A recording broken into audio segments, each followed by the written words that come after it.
Hey, what's up, everybody? BDL44 coming at you in another video. All right. The Los Angeles Lakers go down in a heartbreaker 113-111 in Game 4 to end the series. Got swept out of the round. The Denver Nuggets are headed to the NBA Finals. Definitely want to send congratulations to all of their fans, coaching staff, the players. They put on a dominant performance against my squad. We played 4 close games, and they came out the victor in all of them. And it was no question of who was the better team after all. I stand corrected, and that is all there is to say in regards to my opinion about the Denver Nuggets. They effectively took care of the Lakers in real quick and easy order. Um, and I didn't think the Lakers played bad at all. I just didn't think that what they did in the first half was very sustainable, and it proved to be the case, unfortunately. Let's get into some stats and talk about what the Lakers and the Nuggets did tonight. First of all, we always want to start with the winning squad, the NBA Finals Western Conference champion Denver Nuggets. Aaron Gordon, they had their guys play a lot of minutes tonight. We did as well. We just really didn't go to the bench, either team. Aaron Gordon played 41 minutes and had a huge game. 22.6 rebounds, 5 assists, 2 blocks, no turnovers, plus 10, 9 out of 14 from the field, 3 of 5 from the 3, and 1 of 3 from the free throw line. The 3 of 5 from the 3 is basically what tells the story. We were counting on him missing 3-point shots, hopefully that would continue to be the case, and he knocked them down just right in this series to give his team enough space out there for Jokic to maneuver. So you got to give him credit, man. They're a big reason why they're in this NBA Finals right now. Is Aaron Gordon's hard work and ultimately him playing hard for 48 minutes every night in this series. So you got to give him his credit. Michael Porter Jr., fantastic shooter, 41 minutes. I credited out there, 15 points, 10 rebounds, 1 assist, 1 block, 1 turnover, plus 5. 5 of 16 from the field, 3 of 10 from behind the arc, and 2 of 2 from the free throw line. So he really made his mark on this game by getting in there in the second half and making up some poor shooting in the first half, because he really started off the game at very cold. I think he was 0 for 5 or 0 for 4 from behind the arc to start the game. It really helped us with him getting that cold, get out to a fast start. And we'll talk more about how Bron was a huge catalyst to that start. Let's keep him pushing. Nikola Jokic, 45 minutes of play. Nikola Jokic is the best player in the league right now, you guys. Not center in the league, player. He's number one. It's him. He's the guy. 45 minutes of play, 30 points, 14 rebounds, 13 assists, 1 block, 1 steal, 3 blocks, 3 turnovers, plus 6 on the night. I believe that is 17 of 24. That can't be 17. I think that's 11 of 24. Forgive my writing there. 11 of 24 from the field, 3 of 6 from behind the arc, 5 of 6 from the free throw line. I mean, I said it best. He's the best player in the league today. It's his league right now. We're all just living in it, and he's well on his way to an NBA Finals appearance where I do believe he'll win an NBA championship. And he dominated my team real easy tonight. After having a couple of bad games for his standards, which weren't bad in anyone else's standards pretty much, he came in tonight and really shot the ball well. That fadeaway 3 he had off of one leg was not a lucky shot. That's what he hits. He hits that shot a lot. I saw it in the highlights. As I was watching his highlights for a good 30 minutes earlier in the series, that shot, it was hit at least 7 to 8 times in the highlights. So he can hit that shot. And he can hit a lot of other shots too. And he just gave Anthony Davis fits, and it was no question who's the better player today. Between those two, it's not close. Sorry, AD, it's not close, brother. Jamal Murray, the killer of the series, the guy who I'd give the MVP of the series to if they did such a thing. 43 minutes of play. He had 25 points, 3 rebounds, 5 assists, 2 steals, 1 block, 2 turnovers, a plus 11 on the night, 10 of 18, from the field. He didn't hit a 3, 0 4 there, but 5 of 5 from the free throw line. Like I said, he was 0 4 from the 3-point line. And that's an anomaly because it's not going to happen again. So if it's the Heat, it looks like it's going to be the Heat. Y'all better get ready for him because that's a real killer. Yeah, y'all got Jimmy, but that dude, he didn't give us no chance. We didn't have no chance because of him. That's just what it was. Every night, he left us no chance. So that's pretty much what it was. KCP, the NBA champions, look like he's going to get another ring, man. I wasn't too happy with him tonight. He was very intent on kicking our butt. He didn't care nothing about us or what we were talking about. So he had 13 points, 4 rebounds, 1 assist, 1 block, 1 turnover, -1, 4 of 10 from the field, 3 of 7 from behind the arc, 2 of 2. His three-point shooting has just been the story there as well. If you didn't have KCP down there hitting shots like they did, there's no way that they have the success they did. He just hit all the timely buckets all series long, and his high efficiency and intent on beating his old team was really a catalyst for why they swept us. It really was. Jeff Green, 10 minutes of play, had 2 points, 1 rebound, a -12, 2 free throws hit. And Bruce Brown had 20 minutes of play, 6 points, 2 rebounds, 1 turnover, a -9, and 2 of 3 from the field, 0 of 1 from the 3, and 2 of 2 from the free throw line. And that is your Western Conference champion, Denver Nuggets. And let's see what the Lakers did. AD had 40 minutes of play, 21 points, 14 rebounds, 1 block, 1 steal. 1 assist, 1 steal, 3 blocks. No turnovers. And a -6 on the night, 6 of 15 from the field, no threes shot, 9 of 10 from the free throw line. His free throw shooting was stellar throughout the playoffs. He shot 85% from the line, from what I heard. I think that's in the playoffs. I don't think that was in the series, but either way, he really did shoot the free throw well. So that's one thing we could say. Obviously we love the fact that he didn't turn the ball over. Got a couple of blocks, so we wanted him to get back in the block category. So those are things that we love to see, but ultimately, I'm not going to lie to you guys. I was a bit disappointed with AD's shot selection. He attempted 15 shots, but they were really short. Just didn't get that emphasis on the offensive end that I was hoping to receive. I thought he played well, but not desperate. Not desperate. That's just what I have to say about that. Rui Hachimura had 42 minutes of play as a starter tonight and had his worst game, man. 42 minutes, 10 points, 7 rebounds, +1, but the efficiency was bad tonight. 3 of 12 from the field, 0 of 3 from behind the arc, 4 of 4 from the free throw line. So it just goes to show that sometimes you want to press a button and get a guy in the starting lineup, and it has the reverse effect. It wasn't exactly what we needed out there. Jokic was cooking him on the defensive end. It was just a bad night for Rui. And it's a shame because we've been wanting him to start for so long, and we finally got him in the starting lineup, and it just didn't have that effect. But I thought he played hard, and the 7 boards really stands out. But the inefficiency, if he could have gave us the efficiency we had from him all series long, all playoffs long, we would have won the game. So that really didn't help. LeBron James played all 48 minutes, you guys. All 48 minutes. He took a lot of punishment tonight. He showed a lot of heart, and he was not the reason we lost. That's for damn sure. 40 points. 10 rebounds, 9 assists, 2 steals, 1 turnover, -2, 15 out of 25 from the field, 4 of 7 from behind the arc, and 6 of 7 from the free throw line. I thought the King played a really good game, man. He was efficient, laboring a little bit. I think he kind of banged knees in the game. He was kind of throwing his body around a lot. Of course, in the first half, he had 31 points. But, of course, only scored 9 points after that. He just stopped being aggressive in the second half, and we could not sustain. And that was exactly what I was worried about. See, when you get off to a 31-point start for the King in the first half, if that's the main way you're getting your offense, then that had better be the way you get it in the second half, or it's not going to have any effect on your team at all. And he just could not keep that going. He didn't have it to give us for 2 quarters. He needed other people to step up, and they didn't. We came out of that second half locker room with a 15-point lead. And to be honest with you, Anthony Davis just started making mistakes. That's what I saw. Homie just started coming in, turning the ball over, bricking shots, messing up on other things. It just became a comedy of errors.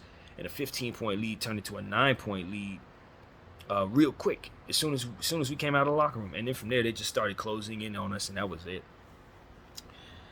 So, I don't know, man. Let's just keep looking at these stats from the Lakers. 38 minutes accredited to Dennis Schroeder. He had 13 points. 2 rebounds, 5 assists, 2 steals, 1 turnover, and a -3. 5 of 13 from the field, 3 of 6 from behind the arc. So that 3 of 3 from the first half wasn't sustainable as well. He ended up bricking all 3 of the second half 3-point shots. Sustainability wasn't there. I thought he played pretty well in the first half, of course, with the shots hit. And we gave him the start, so that was interesting in terms of finally being able to see him get in a rhythm, because I think he plays better as a starter. So I thought he played pretty fair out there. Nothing that really stands out in a negative way.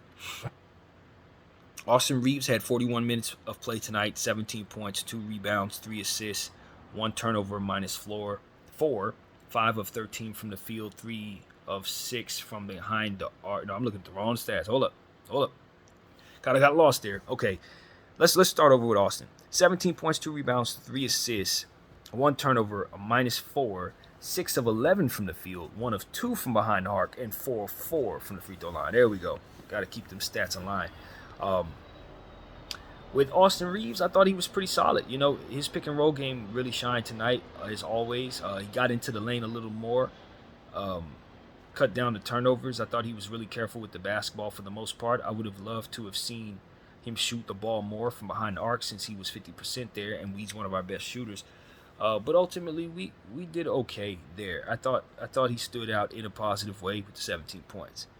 D'Lo only had 15 minutes tonight, 4 points, 2 rebounds, 2 assists, 1 steal, 1 turnover on a +6 in the limited minutes, 2 of 4 from the field, 0 of 1 from behind the arc, no free throws attempted. So we cut his minutes down significantly, and he did good things with the minutes given, and that's pretty much how you want to see him in this season after having such a horrible playoffs. He did have a couple good playoff games where he scored 20-something points and lit the game up real good, but for the most part, we didn't see our best D'Lo this season, and we know it. The injuries and all of that stuff, the calluses, and then just ultimately him having a really, really bad series here left us with a lot to be desired. So I'm happy D'Lo came back. I don't know if we're going to re-sign him or not. I would like to have him back at a price that's good for us, but as far as him being our starting point guard or having him in the same role that we had him in this year, I have an entirely different idea about how I want to use that player next year. He's more of a volume 3-point shooter, shooting guard, off the bench, shooting guard. And if he plays that role going on, he'd probably be a 6th man of the year. But as far as him being my leading point guard, only when necessary. Only when necessary. And that's because of his defensive deficiencies and his ultimately his lack of athleticism. The guards in this league, nah, that's not going to work. He can definitely be utilized properly, but an entirely different role for me. So let's keep it pushing. Lonnie Walker, 7 minutes of play, 2 points, 1 turnover, -2, 2 of 4 from the field, 0 of 1 from the 3. We didn't use him very much, so it wasn't really much to say there. And Double T came in and gave us some really good minutes. 4 points, 1 rebound, 0 on the plus/minus, 2 of 4 from the field, 0 of 1 from the free throw line. I didn't write down how many minutes he had, but he gave us good stuff with the minutes given. So ultimately, I'd say this was a very good season for the Lakers. When you consider we came all the way back from 2-10 in the season, made our way through the play-in tournament, was fighting our way as a sub-500 ball club the entire season for the most part, made the trades necessary. LeBron James obviously was able to pass Kareem Abdul-Jabbar this season in the all-time scoring record. You look up and we were able to move on from Russell Westbrook and move on from Thomas Bryant, Kendrick Nunn, and several other guys that ultimately, left us with a team that we really believe in, got our guys in from the trade, and we're really excited about the team going forward. Hopefully we can have a full training camp with whoever we bring back. We're very hopeful that we can bring back most of the guys, if not all of them. And then from there, we can make some good decisions on our season. I don't know if what Jeanie wants to do. Obviously, this team fell short, but we did get to the Western Conference Finals. So that's something to be said for that, given the fact that LeBron James is 38 years of age, going to be 39 going into year 21. A decision will have to be made on his future with the Lakers, but based on what it is I think is going to happen, I don't think he's going to be leaving this summer. I really don't. Most things are pointing toward him being a Laker this offseason, this upcoming season. Now, both of the AD and Bron are going to be set to have to do something in regards to their foot. I believe it's surgery, so I'll word it that way. But those feet will have to be addressed. So I don't know what that means for them in regards to training camp, off-season workouts, or even starting the season, how long they would miss if they were to have these surgeries. None of that stuff is in my head right now, but it does need to be said that they are both playing through feet injuries that will likely need surgery in the offseason. So, I've had so many conversations about the LA Lakers this year, and it really does just boil down to us just not doing enough that makes us the best version of ourselves on the floor. We let the Denver Nuggets off the hook so very much in this series. And I thought we played a pretty solid game today, but even tonight, we had a 15-point lead. LeBron James playing like Jamal Murray in the first half of the last game in this one, and just could not get enough out of everybody else. We tried some different things. I was glad we tried those things, but in the end, my philosophy is this, man. When people get to the playoffs and want to shrink their bench, they have to understand that there is a opposite end to the logic that they're engaging in. And the opposite end is the players that you are using, that you trust, are going to run out of gas when you do this. Yes, you're condensing your team to be a bit more competitive based on the fact that you have more of your talent being used. But what ends up happening is that talent ultimately gets worn down. So you would actually have been better to use the other guys to whatever strengths they may have, so that you can keep the people that you want to keep fresh, healthy throughout the duration of your playoff run. It is the logic that's missing from so many different playoff runs, and as a result, so many teams miss out on opportunities to win championships. And I truly believe, beyond the shadow of a doubt, that if the Los Angeles Lakers would have expanded their bench to allow more of their talent to play in this series, we would have probably had fresher legs for AD and Bron down the stretch of these basketball games that we just could not win because we just didn't have enough gas. If you looked at LeBron James in the third and fourth quarter, he had nothing left. Why didn't he have anything left? Because we didn't use anybody other than him. 48 minutes of play, 1 day of rest in between games for 2 straight series in year 21. I mean, on a hurt foot at that, I mean, you're just asking him to do something that is not human. And because of it, you lost. And so this is not an indictment on Darvin necessarily. This is an indictment on the entire culture. If you believe in shrinking your bench in 2023, if you don't have a bench that represents what it is that Denver has, which is a very lackluster bench, you're not helping yourself. You're making yourself worse. It made sense for Mike Malone to do it. Half of his bench he definitely did not want to use. But us, look at what Double T gave us tonight. This is the first time we even used him. We didn't see Wenyen Gabriel. We didn't see Mo Bamba. We didn't see Shaq Harrison. We didn't see none of these people. And I'm telling you, they all had something to contribute to this series. They all had something to throw at a team that only had 8 people. And it's called fresh legs and the ability to wear them down. We never exposed their bench. We didn't try to focus on getting people in foul trouble in this series. I just saw us do all of the stuff that you're taught to do in the school, in the NBA school. And what that means is, in the NBA, we shrink our bench. In the NBA, it's like certain rules that are like this, and it's like they don't necessarily apply to everything that you see. It's just a bunch of stuff that's worked a lot of the time that coaches have taught each other over the years. It doesn't necessarily mean it's what you want to do all the time, man.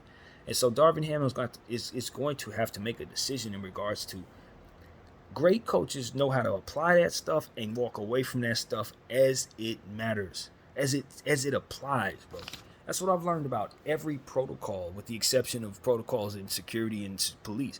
Certain protocols they're in place to give you an overall way to follow certain circumstances, but you got to use your common sense in real time. If you don't, you're going to find yourself applying something that doesn't work. You know what I mean? And protocols are going to change as soon as they have understandings of what it is that could be possible. So it's like, if you don't have the frame of mind to be able to step in front of the protocol to provide new data for said protocol, then your mistake is going to provide that data. And so that's really what it comes down to. I just think people be following the systems too much and not using their common sense. Common sense would have told you, ain't no way in hell you're going to run no small ball against the Denver Nuggets. First of all, they've been together for 4 years, and the small ball lineups you're running out there are units that you don't even use. The second thing is you leave yourself with no rebounders against probably the best rebounder in the Western Conference in Nikola Jokic. And then you got a fantastic rebounder down there in Porter as well. And Gordon. So it's like, if you're going to punt rebounding, hell yeah, they're going to get off to early starts. Hell yeah, Joker's going to have 15 rebounds in the first quarter. It's like stuff like that is just not very difficult to tell.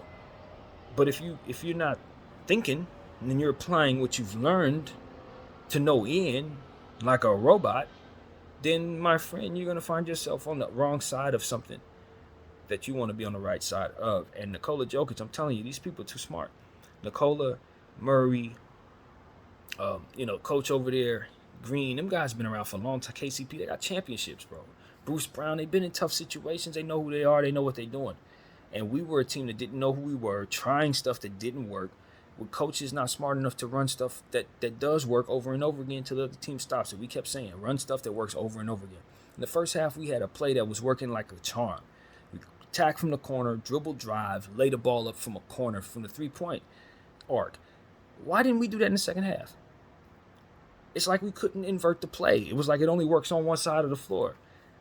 That type of limitation is why we are the runner-up in the Western Conference, as opposed to the team represented in the finals, because the team that beat us didn't have that problem. They just simply did not have that problem. When it was time to do the X's and O's of basketball, they knew each other, they knew themselves, and they knew what to do against us. And part of that is because of how long they've been together. Part of that is just because people didn't make good decisions. People just looked at something and said, let me do the wrong thing, and proceeded to. So that's what I saw a good portion of this series. That's what I saw a good portion of the season. And even though we fought hard, at the end of the day, some of the bad habits that we were screaming about all season long were ultimately why we couldn't get a single win in the Western Conference Finals. I think our team made us proud, but I think it's easy to say our team embarrassed us just the same. Both can be true. How can it not be? We're happy to get this far, but we also started 2-10 and ended getting swept. Swept out of wherever. Swept, fam. Swept. You know what I mean? And it just goes to show that some people, they don't have instincts that lean into winning. I keep saying this. They can do a lot of the heavy lifting, but when it comes down to the final moments of the game, against winners and killers, they're going to be the ones that are getting ate up.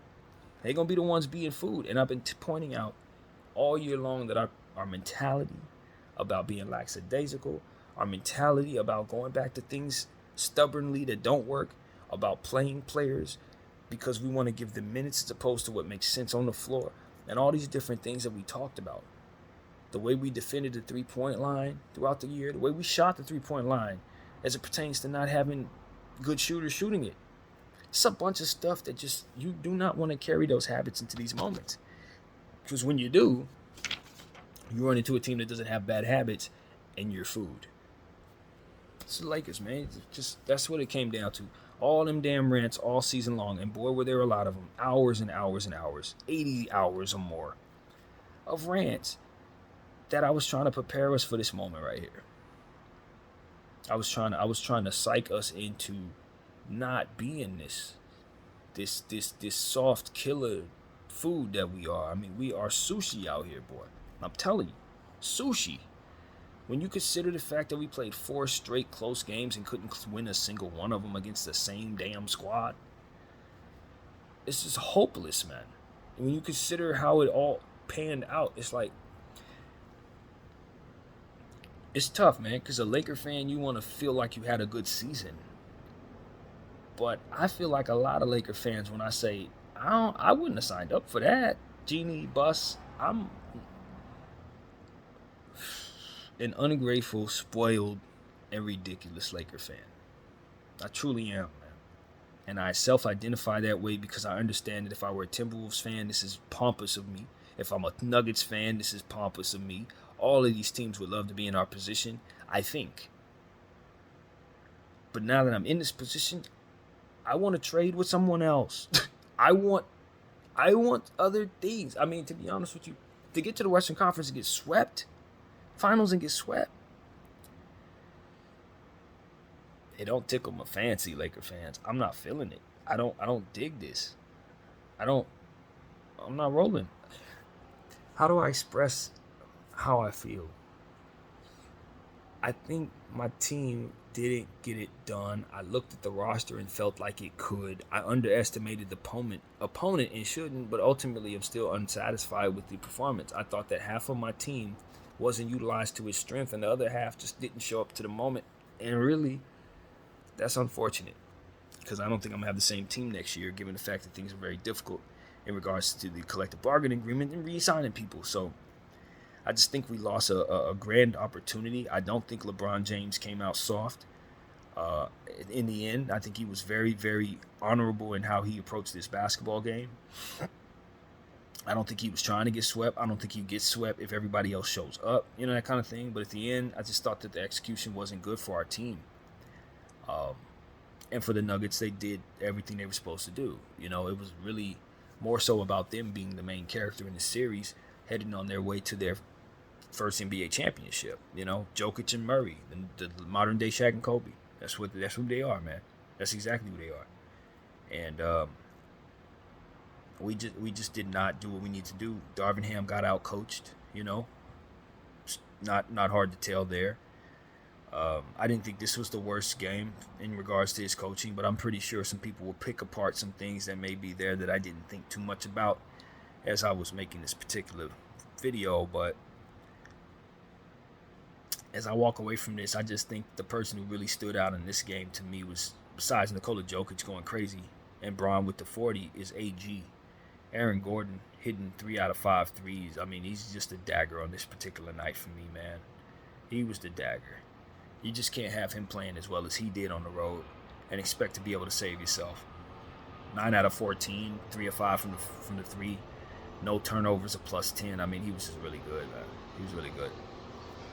So, yeah, man, I want to thank my guys for having a fantastic effort tonight and for a fantastic season. Thanks, Rob Pelinka and Jeanie Buss, for pulling off the fantastic roster moves. But I'm not really certain that this isn't our ceiling. I think this is probably our ceiling. I don't think we return to the Western Conference Finals next year. I don't. Not with this core. Not like this. We're going to have to add some things to this team, and we're going to have to take into account that LeBron James is about to get a lot older quickly.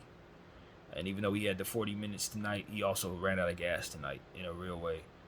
And for me to think that he's not going to run out of gas next year around this time or not be here around this time is foolish. It's just foolish, man.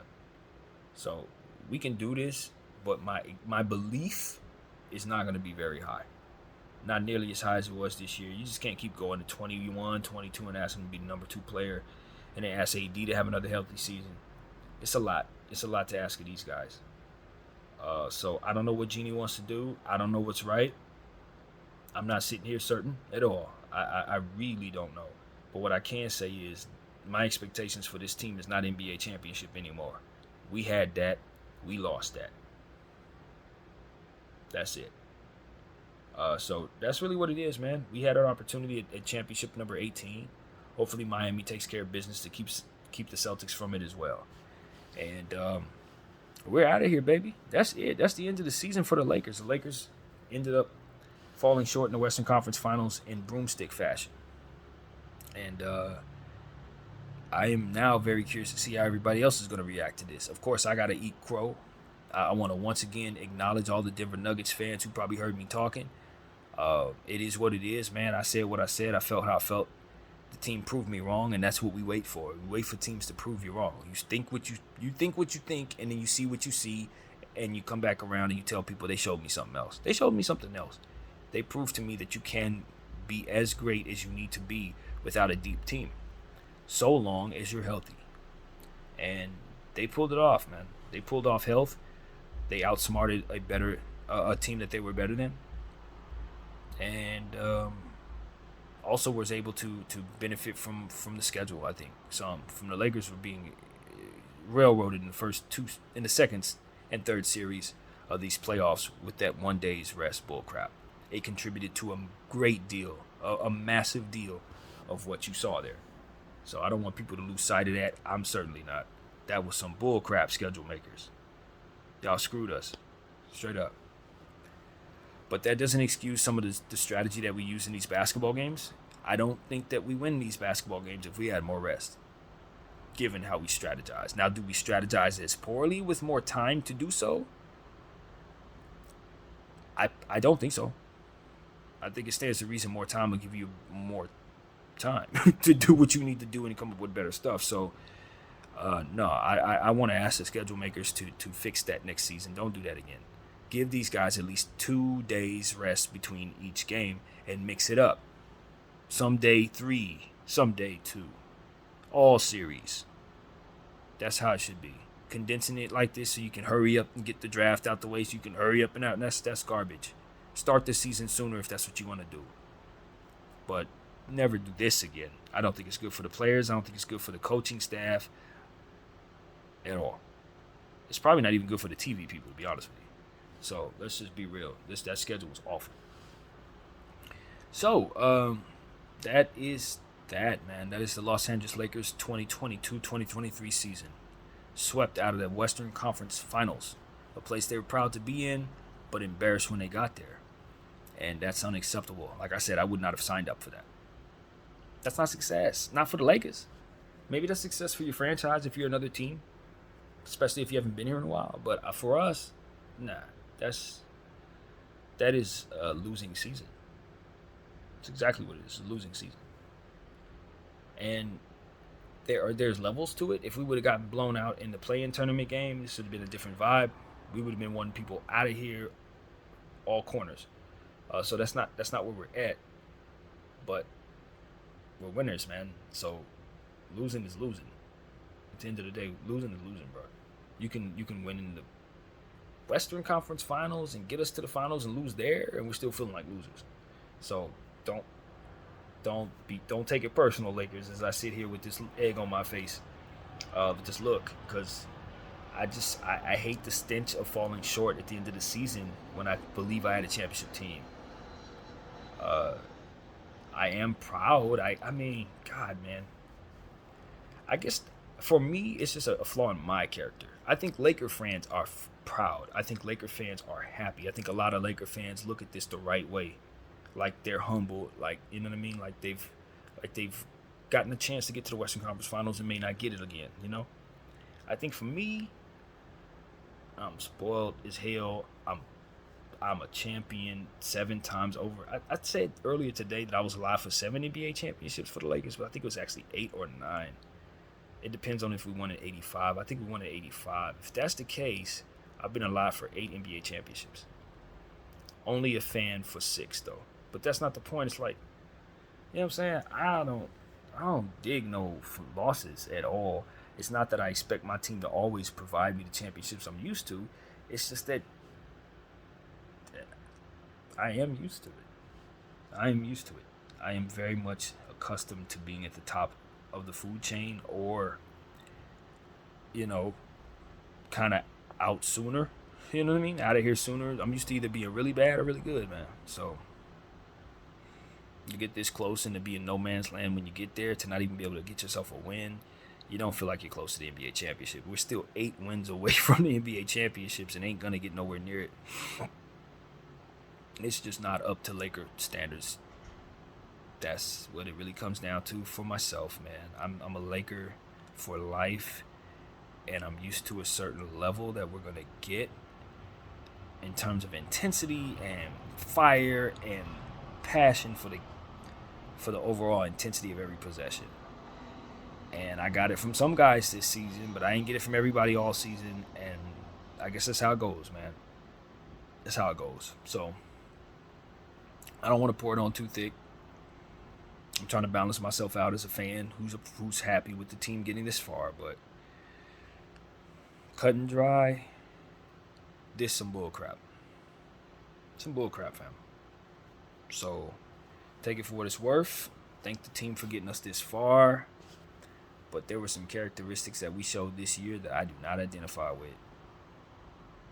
And I think we overcome some of those characteristics. I think we did some things that I do identify with. I was proud of us when we beat the Memphis Grizzlies. Proud of us when we got out of the 2-10 hole. Proud of us when we did certain things against the Warriors, of course. But when I look at some of them losses we had during the season, you know, while we were on the journey of trying to learn how to be ourselves, we did so many stupid things that cost us basketball games.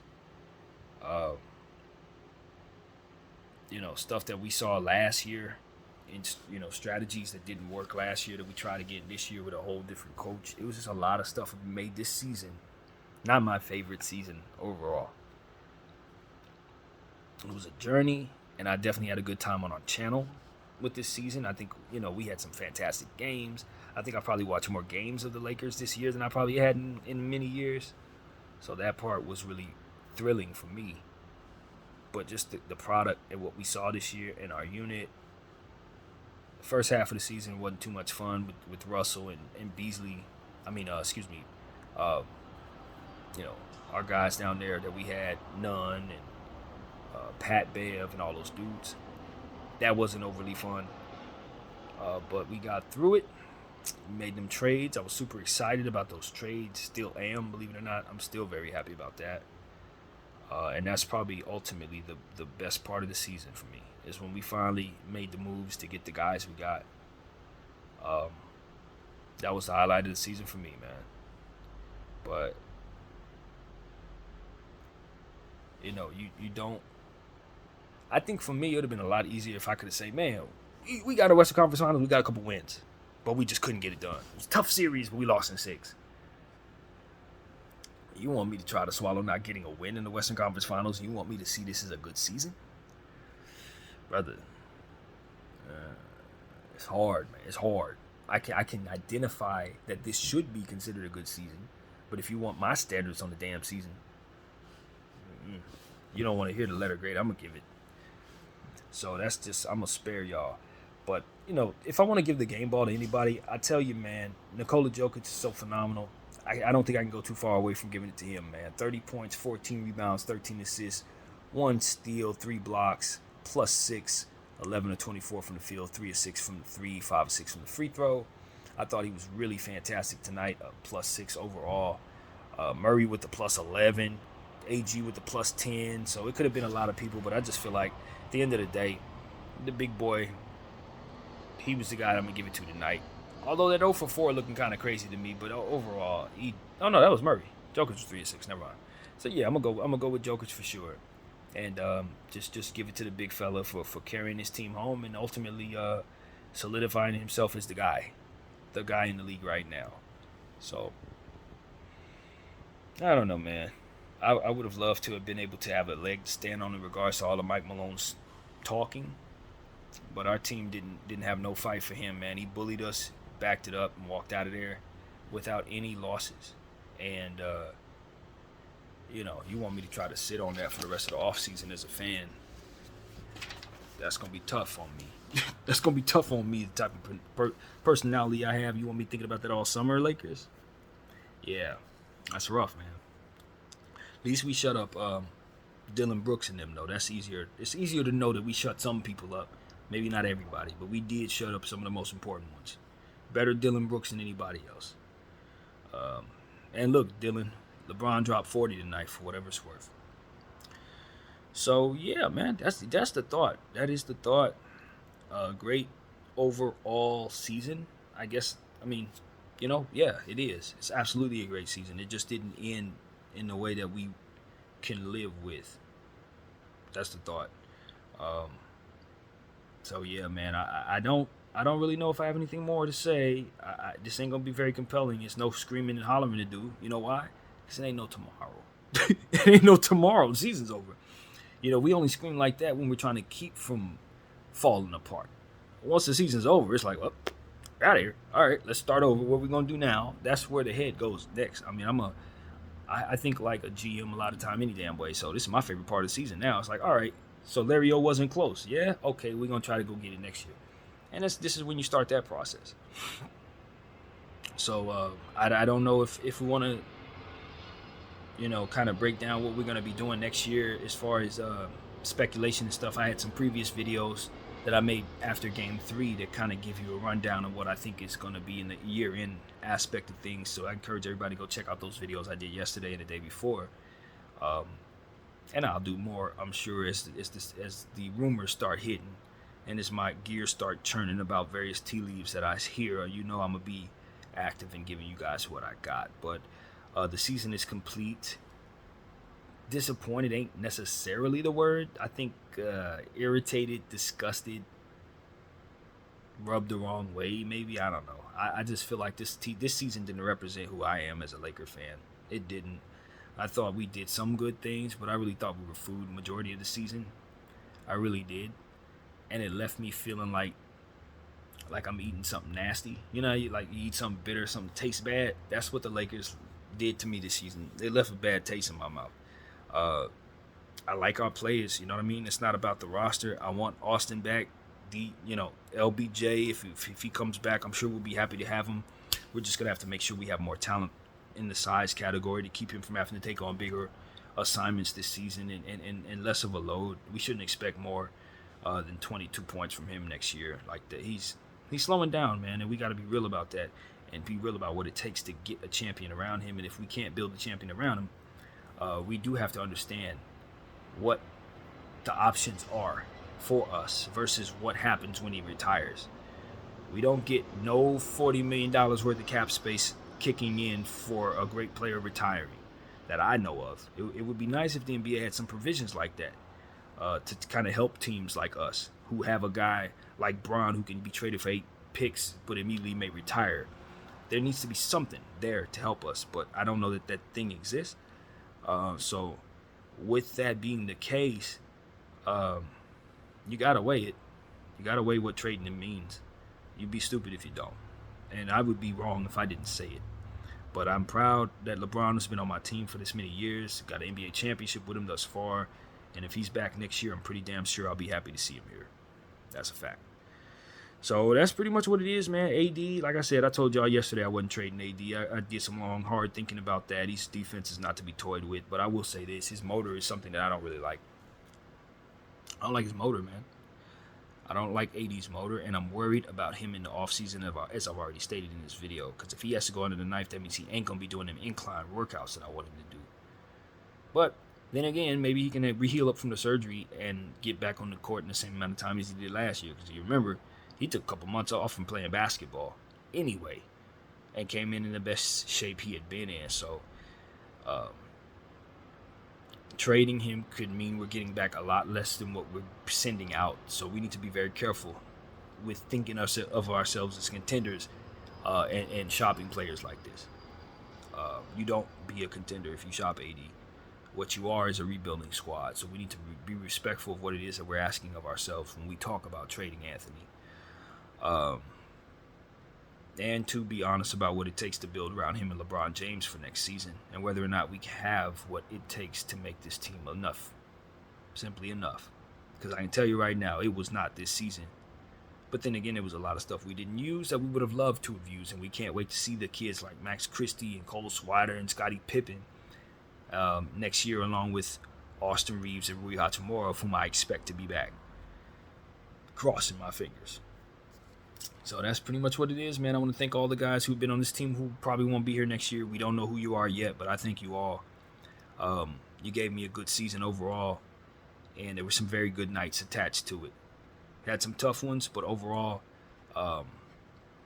yeah, we're really happy with just how we found ourselves in the Western Conference Finals.